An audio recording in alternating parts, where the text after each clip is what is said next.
बिस्मिल्लाहिर्रहमानिर्रहीम। कुरान मजीद फ़ुरक़ान हमीद में इरशाद रब्बानी है, वलैसा लिल-इंसान इल्ला मा सअ वअन्न सअयहु सौफ़ा युरा सुम्मा युजज़ाहुल जज़ाअल औफ़ा। That man has only that for which he make effort. That his effort will be seen and afterward he will be repaid with fullest payment. अल्लाह पाक जो है वो जितनी इंसान कोशिश करता है उसकी कोशिश के मुताबिक उसको सिला लुटा देता है। तो अगर कोई बच्चा जो है CSS करना चाहता है या PMS करना चाहता है तो बेसिकली किन चीज़ों को वो ख्याल रखे जिससे वो बेहतर नंबर हासिल कर सकता है। इसके लिए एक आसान सा फार्मूला है, वो ये है कि पहले प्लान करो क्या करना है, फिर प्रिपेयर्ड करो, फिर उसके ऊपर खूब प्रैक्टिस करो और इंशाल्लाह पास हो जाओगे। दो तरह के कैंडिडेट होते हैं, एक वो कैंडिडेट हैं जिनकी फोटोजेनिक मेमोरी होती है, यानी चीज़ों को जल्दी वो ग्रैब कर लेते हैं, मगर उनमें एनालिसिस की जो सलीयत होती है वो कमज़ोर होती है। उसके बरक्स जो हैं वो लोग हैं जिनकी कंसेप्चुअल क्लैरिटी बड़ी अच्छी होती है और वो चीज़ों को बड़े अच्छे अंदाज से एनालिसिस करते हैं। और जिनकी कंसेप्चुअल क्लैरिटी होती है उसमें देखने में आया है कि उनकी क्रिटिकल थिंकिंग, एनालिटिकल थिंकिंग और लैटरल थिंकिंग हायर होती है और वो चीज़ों को बड़े लॉजिकल और विद रेफरेंस के साथ मैनेज करते हैं।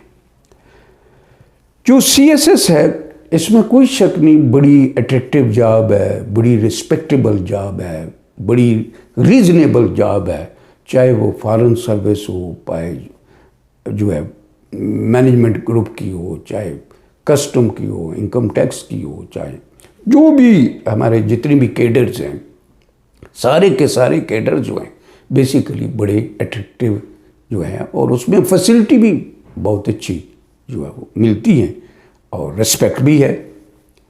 अगर वो ये चीज़ें हासिल करनी है तो फिर उसके लिए क्या करना चाहिए कैंडिडेट को।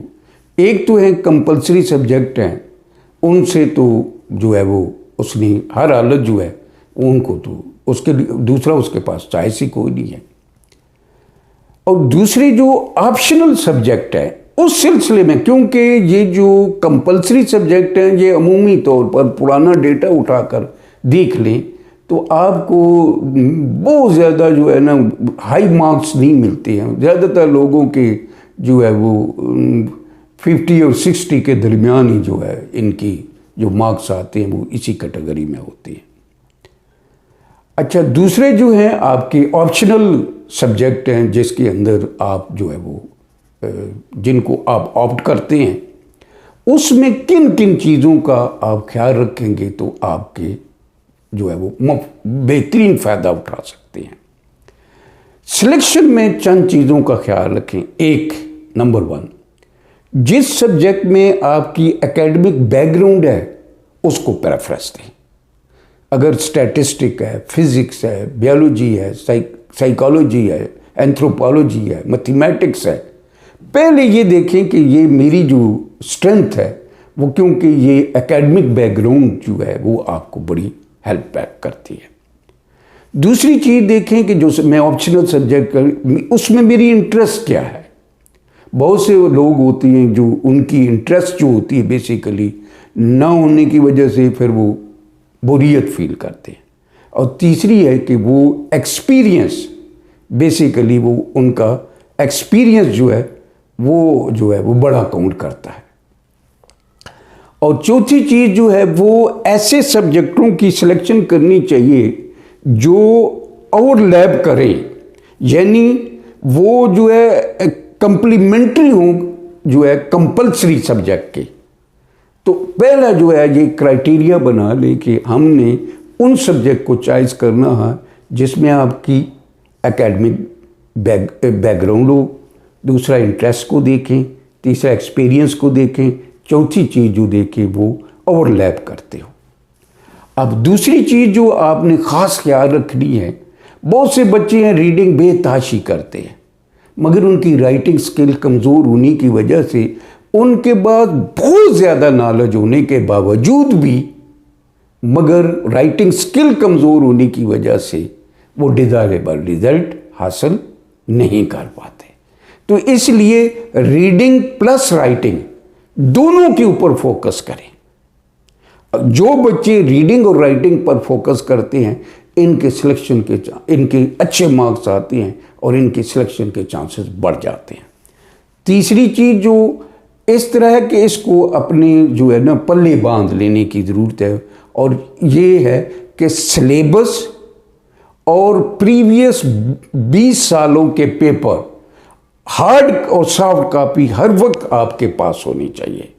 जो लोग सिलेबस से हट के तैयारी करते हैं उनके मार्क्स भी कम आते हैं, और जो सिलेबस को रिलीजियसली फॉलो करते हैं और पुराने पेपरों के जो क्वेश्चंस हुए हैं उनके एंगल को देखते हैं कि एक दफ़ा इस मंथ में कौन सा एंगल को किया गया, दूसरे साल में कौन सा इसके एंगल को टच किया गया, तीसरे साल इसके एंगल को कौन सा टच किया गया।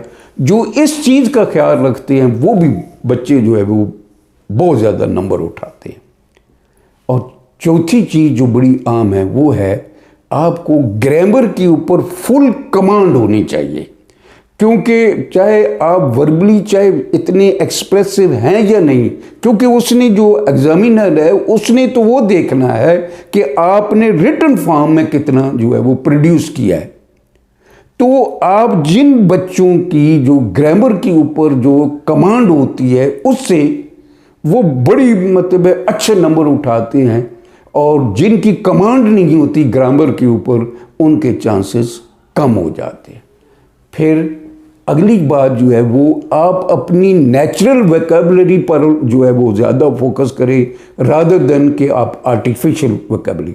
नेचुरल वोकैबुलरी इसलिए बड़ी आम है क्योंकि नेचुरल वोकैबुलरी में जो सेंटेंस बनाते हैं, जो राइट अप लिखते हैं, उसमें रिदम रहता है, उसमें क्वालिटी रहती है सेंटेंसेस की, और वो जो आइडिया आप कहना चाहते हैं, डू यू से, what you mean and mean what you से, वो बेहतर तरीके से कम्युनिकेट कर देते हैं। जब आप आर्टिफिशियल चीज़ें जो है वोकैबुलरी डालते हैं तो वो मफहूम जो है वो चीज़ों का बदल जाता है।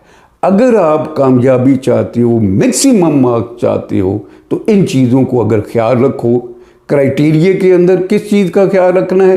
एकेडमिक बैकग्राउंड का, इंटरेस्ट का, एक्सपीरियंस का, ओवरलैपिंग हो, राइटिंग और रीडिंग दोनों पर फोकस करना है। सिलेबस और 20 साल के पुराने पेपर जो हैं वो आपके पास होने चाहिए, और ग्रामर के ऊपर आपको कमांड होनी चाहिए। और फिर नेक्स्ट जो है आप जो है वो नेचुरल वोकैबुलरी के ऊपर ज़्यादा फोकस करें रादर देन आर्टिफिशियल। शुक्रिया, जज़ाकल्लाह खैर।